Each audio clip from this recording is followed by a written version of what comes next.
Soos genoem gesels ek vanoggend met Sifiso Ntombela en hy is 'n spesiale adviseur vir die Departement van Landbou, Grondhervorming en Landelike Ontwikkeling.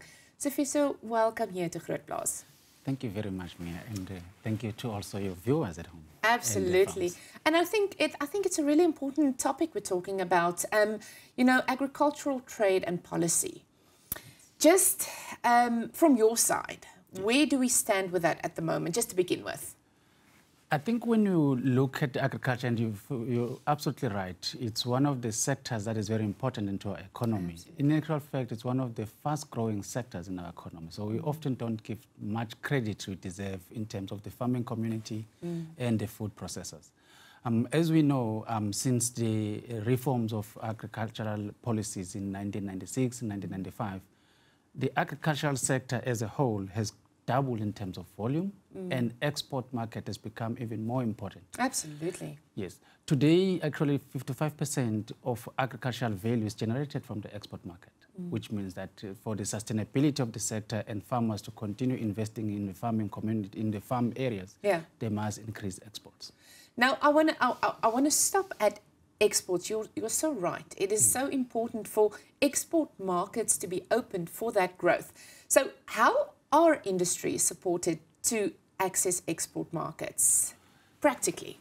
Yes. So when we look like industries like in the fruits and wine, which are mainly the export orientated, but also we're seeing grains like maize also starting to go into the Asian markets.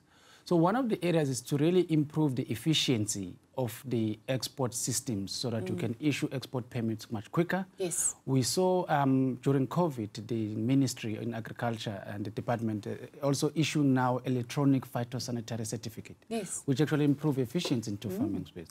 But also there's an increasing effort of improving the conditions of accessing these markets. One of the key challenges that remains is also now improving the efficiency in our ports, in our logistics, so that we really improve the competitiveness of the sector.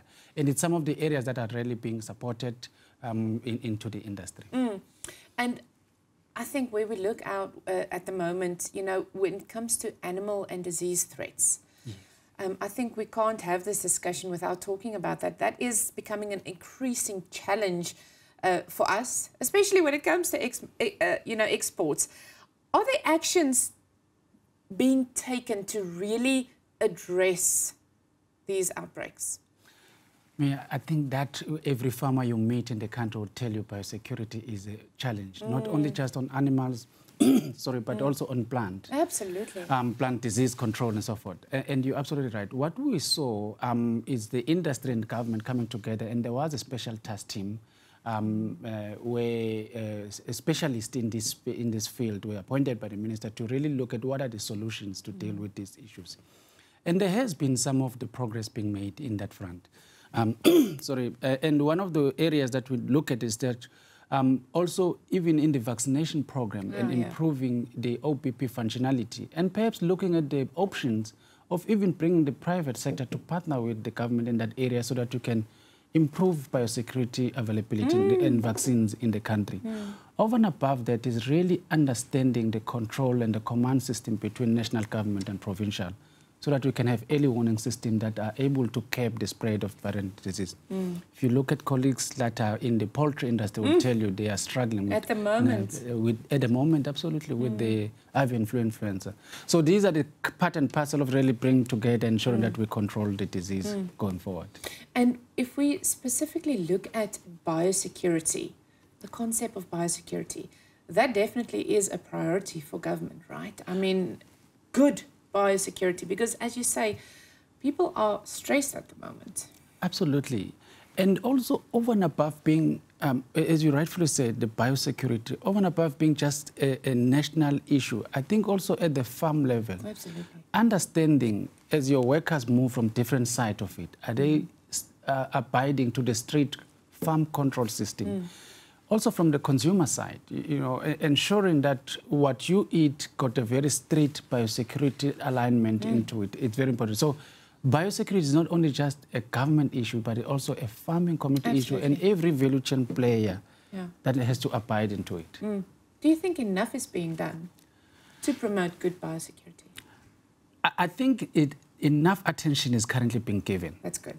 And I think now it's a matter of how do we move from just the attention to practical issues on the ground. Absolutely. And I think that's what we really have to focus on it, and ensure that we start controlling. And not only just on the commercial side, even on the former homeland areas and in the subsistence farmers, because sometimes we often say the diseases are coming from the subsistence farming, but we've seen in the recent times that it's also coming from the commercial areas.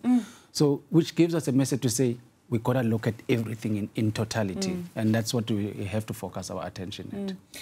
If we look at the current outbreak in the poultry industry, which is getting a lot of attention at the moment because it is causing, it's got a massive impact. Does the importance and the seriousness, does it go through to government? Does government, do they know, and do they realize the impact that it's going? Do they see the seriousness, right? Absolutely. And I mean, if you look at it, one of the key things which we've really seen in the last 5 years, since Minister Didiza came in to head the department and the strengthening of the department as a whole, is really a close relationship and communication between industry and government. Absolutely. Since the outbreak of the avian influenza, we've seen industries like Mr. Isaac, who is the CEO of the SAPA, and also Dr. Abongile Parahano on the layer side, have constantly on a weekly basis exchanging communication and strategies of how we really control the disease, but also ensuring that the information that goes to public is validated and is correct, so that we also don't cause unnecessary panic. Absolutely. Into the consumers, because we also have to ensure that the consumers are well informed. But what I've also seen is really the industry and government, not only just in the department, but also in the Department of Trade and Industry, to say, beyond just the production strategies, what other trade instrument can we provide to ensure that industries are supported during this difficult time? So certainly I will say, Mia, and to the viewers in the farms, that we're seeing a very close and a healthy relationship. And this is also not only unique in the poultry, we've seen it in the sugar and fruit industry during the citrus challenges that they're facing, and other industries. And we're hopeful that now we'll start seeing tangible results, because farmers, that's what they want. Absolutely. They don't want to hear about boardroom discussions and everything. And you say now that's what they want. That's what they need at the moment. Absolutely. Practical solutions. And I think that's what we as a country need. Ek gesels steeds met Sifiso Ntombela, en hy is die spesiale adviseur vir die minister van die Departement van Landbou, Grondhervorming en Landelike Ontwikkeling. Sifiso, I think if we come to the finance part of farming, we know that farmers, it costs a lot to farm. And if we look at, access to finance, the farm, you said the agricultural debt is around 200 billion rand. That's massive. Indeed. Mia, you said it very well. Farming is a capital-intensive business. And we often don't recognize how much you need to invest so that you can run a viable farming. Yep. And what we've seen also now, farmers are not those traditional farmers. They are also moving up the value chains. You have farms now that have investment in packhouses and partial agro-processing value addition in the farm. Hence, you're seeing this debt that is increasing significantly in the years. So what does that mean? It means that farmers need to have access into an affordable and patient farming instrument. Yes. Now, we understand, and this has been a general knowledge, that government alone cannot just provide enough financing instruments. But we in the country, we're one of the fortunate countries because we have a very viable and strong financial system that is integrated into the global financial system. Now, a farmer might be interested to say what it is that has been done. So for those commercial farmers, that other small-scale farmers that wants to also upgrade, graduate into commercial basis, what we have seen is that government and industries, through what was negotiated as the Agriculture and Agro-Processing Master Plan, have agreed that use the limited financing within government to blend it with commercial financing so that you can increase the pot where farmers can access. I can tell you now, Mayor, that it was launched with the IDC, and we've seen it having an impact in some of the industries like sugar and poultry, and fruit. It has been implemented with the Land Bank, and I think we're at the advanced stage as government in terms of negotiation with the commercial banks, the 4 commercial banks of the country, where they will upscale that.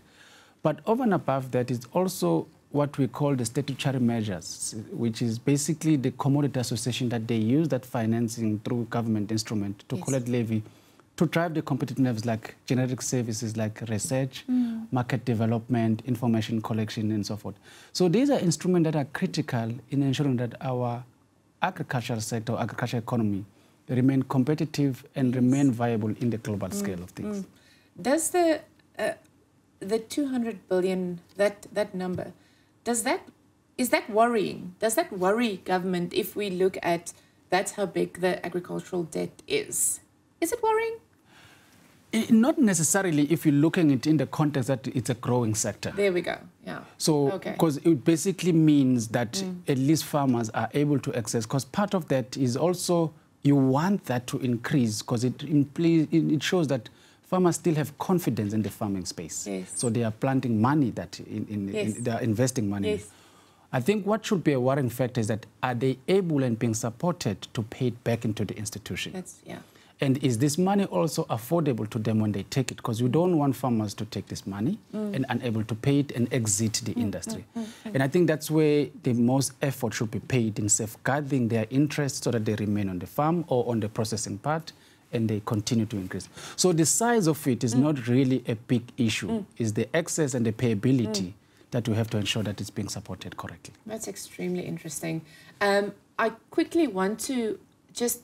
We've got 2 minutes left, so let's break it down in bits. You spoke about the master plan, which, it's a big topic, the master plan.